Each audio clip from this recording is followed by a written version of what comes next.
Hello and welcome back to Naked Expat channel.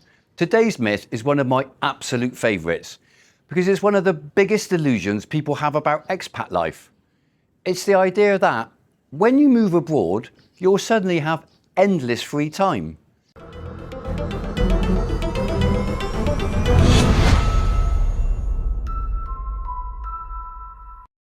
Your friends back home genuinely believe you're living in some kind of permanent long weekend. They imagine you sipping iced coffee on a beach, wandering through markets with no schedule, taking long naps like a retired cat, meditating, journaling, stretching, maybe even learning guitar, and spending the rest of your day lounging in a hammock like a suntanned philosopher. But the real expat life? Let's just say it's slightly more administrative. The free time fantasy. People back home message you things like, "Wow, Andrew, must be so nice having so much free time now." As if the moment you landed, all responsibility evaporated. What they don't realise is that being an expat comes with its own set of activities.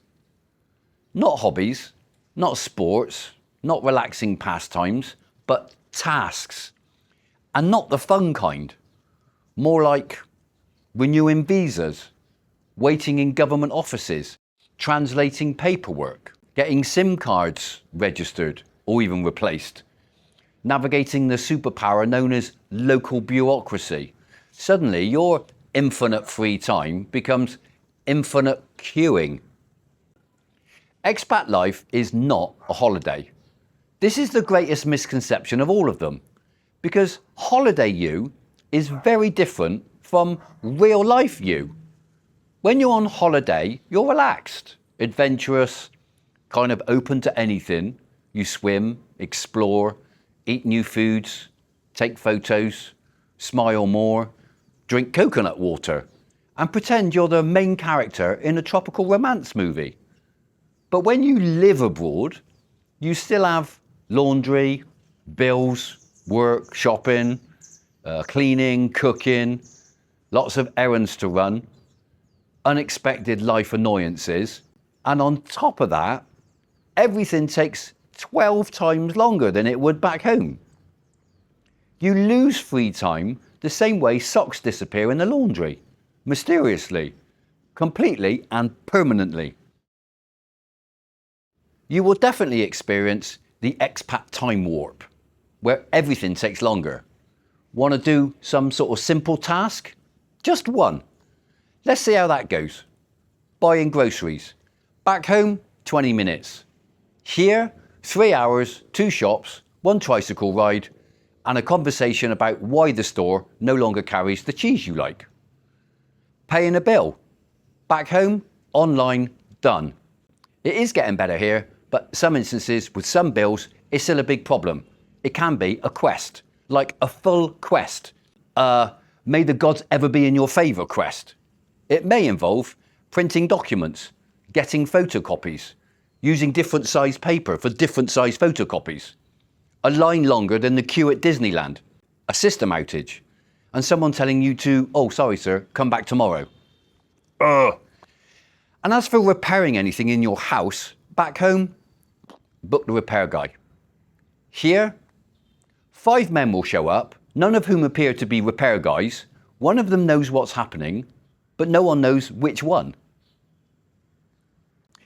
And as for the social myth of you must be out every night, people also assume your social life suddenly exploded. They think you're out having sunset cocktails, dancing, meeting new friends, and attending exciting cultural events every night. Meanwhile, real expat life often looks like sitting in front of a fan, wearing the same pair of shorts for days, eating whatever doesn't require effort, avoiding the heat, avoiding the traffic, avoiding the crowds, avoiding noise, avoiding reasons to sweat unnecessarily, and being in bed by 9:30 because you're done, you've had enough.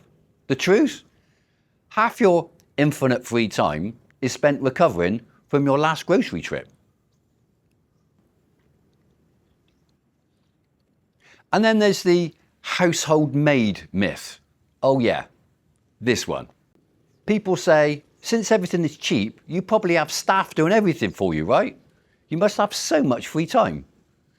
My friends, I still do everything myself. And even if you do hire help occasionally, you still spend time supervising, scheduling, organising, or fix something that the maid's buggered up. It's like having a bit of help, but also having a tiny second job. And as an expat, you'll say, you'll learn a new skill, but you never do. You tell yourself, I'll learn the language. I'll take up yoga. I'll learn cooking. I'll start painting. You'll go to the gym and get fit. But what actually happens? You sit on your couch staring at your phone like everybody else. Afternoon naps are not part of your culture. You'll try it once. You'll wake up sweaty, confused, and convinced it's 2047. And the weather will rob you of productivity. Heat index 41. Your motivation 0. You'll tell yourself, I'll go later when it cools down. It never cools down. So here's what you actually do with your free time. Real expat free time usually looks like this. Calling family, updating bank details, navigating fluctuating currency exchanges, researching visa requirements, planning your next immigration run, avoiding heat stroke, finding a reliable dentist, and spending 45 minutes trying to figure out why your internet has just died. And somewhere in between all of that, you may find a moment to sip a cold drink and watch the sunset. But by that point, you'll be too tired to appreciate it. But there is some good news. Here's the unexpected truth. You do gain more freedom, just not the kind you imagined. You do gain mental freedom, space from old routines, distance from all the negativity back home. You have time to reflect, time to grow, time to choose what matters, time to build a life that's good for you. You may not have infinite free time, but you do have more meaningful time. And that's worth everything. So, the myth, you'll have unlimited free time abroad. Myth busted. The reality, you'll have responsibilities, you'll have new challenges, you'll have more admin than you expect, you'll have days when nothing gets done, you'll have days where everything takes forever. But you'll also have the freedom to shape your life in ways that were impossible before. And that is the real win. If you enjoyed this episode of my Expat Myth Mini-Series, please do me a huge favour because it does help my channel get out to more people and the algorithm may well broadcast it to new people to see my channel. It really does help me, so please do like, subscribe and share it with somebody else who might also enjoy it.